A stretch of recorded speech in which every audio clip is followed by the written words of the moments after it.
السلام علیکم۔ ہمارا جو پریزنٹیشن کا عنوان ہے وہ ہے فاؤنڈیشن آف مغل امپائر۔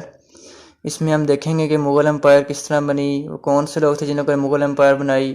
اور کون کون سی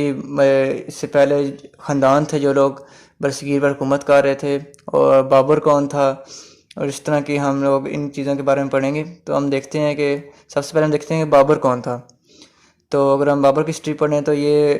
14 فروری 1483 کو فرغانہ کی ایک وادی میں پیدا ہوا تھا، جس کا تعلق ایک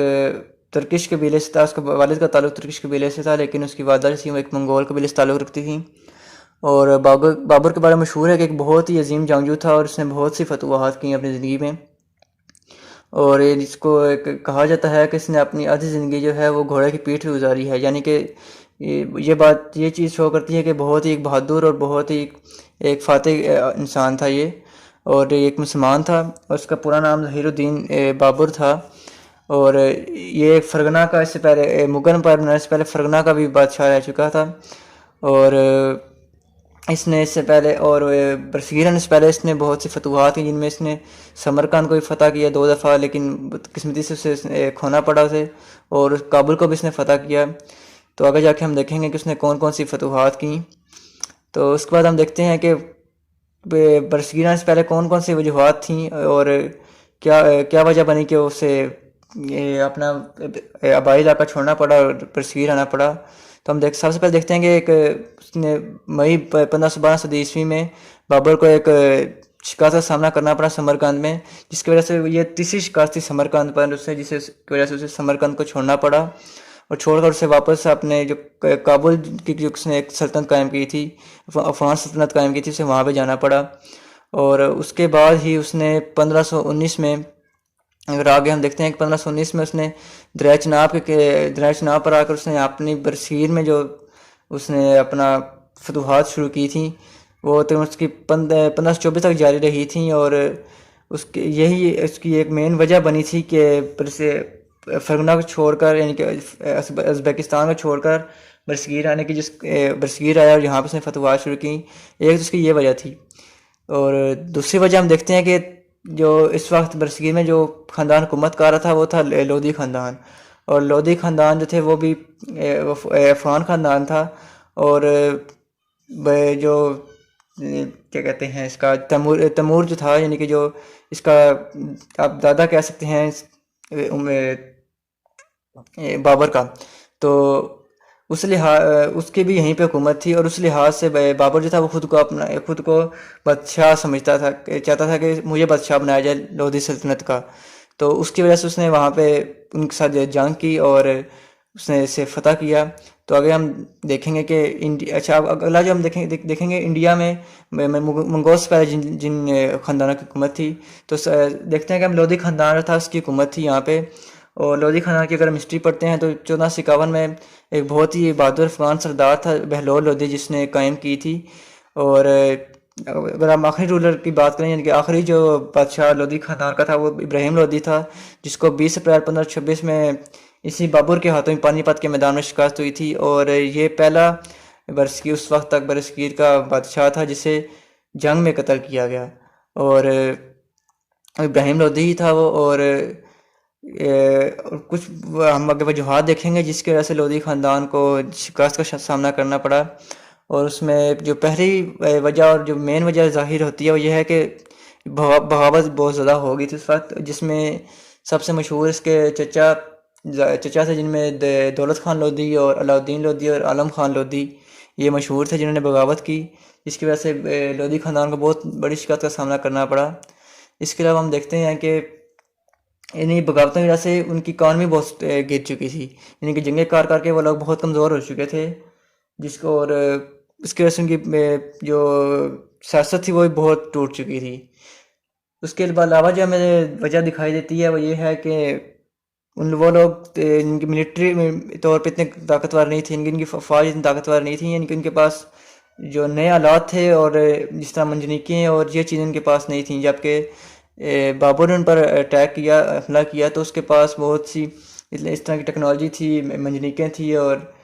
جن کا ان لودھی خاندان کو برصغیر میں جتنے بھی کیا کہتے ہیں خاندان میں کسی کو بھی، جتنی بھی سلطنتیں یہاں پہ آباد تھیں، میں کسی کو نہیں پتہ تھا ان حالات کا جو انہوں نے یوز کیے، جس کی وجہ سے انہیں بہت باری شکایت کا سامنا کرنا پڑا۔ حالانکہ لودھی خاندان کی جو فوج تھی وہ اس سے بہت بڑی فوج تھی۔ تو آگے جا کے ہم پانی پت کی جنگ میں دیکھتے ہیں کہ فاؤنڈیشن میں آپ دیکھیں 1526 میں جب پانی پت کی جنگ ہوتی ہے تو بابر کے پاس صرف 12,000 سپاہی تھے، جبکہ سلطان ابراہیم لودھی کے پاس بہت زیادہ تعداد میں فوج تھی۔ لیکن وہ یہی وجہ بنی کہ وہ لوگ اتنے ماڈرن نہیں تھے، اتنی ان کے پاس ٹیکنالوجی نہیں تھی جتنی کہ بابر کے پاس ٹیکنالوجی تھی۔ تو ان لوگوں نے سب سے پہلے دہلی کو فتح کیا، یہاں پہ انہوں نے ابراہیم لودھی کو شکست دی۔ اس کے بعد اس نے اپنے بیٹے ہمایوں کو آگرہ بھیج دیا، جو کہ کیا کہتے ہیں ان کا لودھی سلطنت کا دارالخلافہ تھا۔ تو اس کو انہوں نے آگرہ کو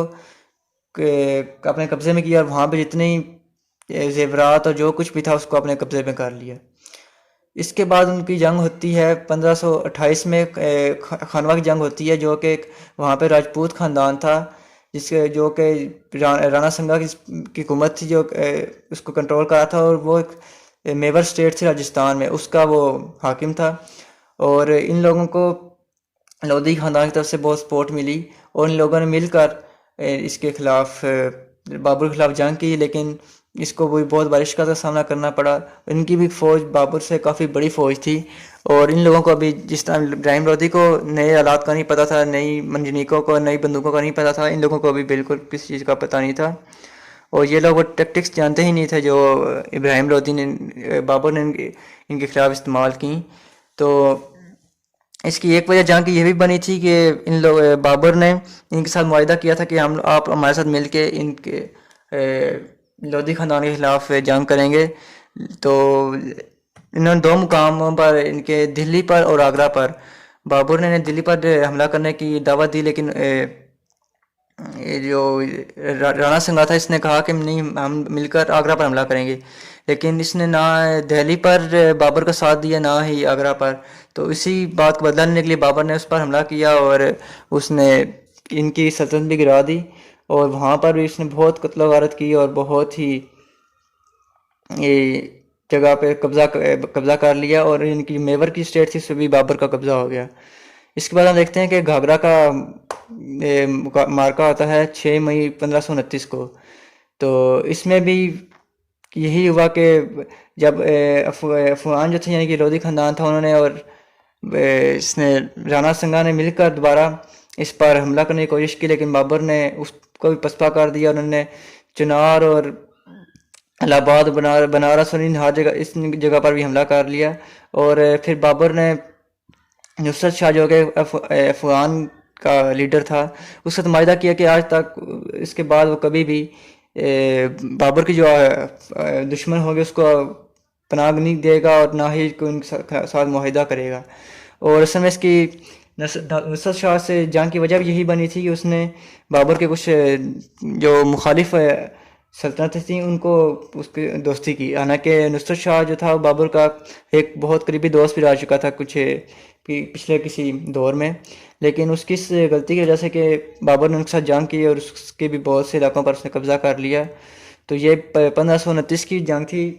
اس کے بعد ایک قسم ہم کہہ سکتے ہیں کہ پراپر طور پر مغل امپائر جو تھی وہ یعنی کہ عمل میں آ چکی تھی، اور ایک بابر ایک الگ سلطنت بنا چکا تھا برصغیر میں۔ یہاں پہ ہم دیکھتے ہیں کہ جس طرح ایک پورا نقشہ بنا ہوا ہے کہ کس طرح بابر نے کس سان میں کون سی فتوحات کی، اور کون کون سی علاقوں اس نے اپنا قبضہ جمایا۔ اچھا،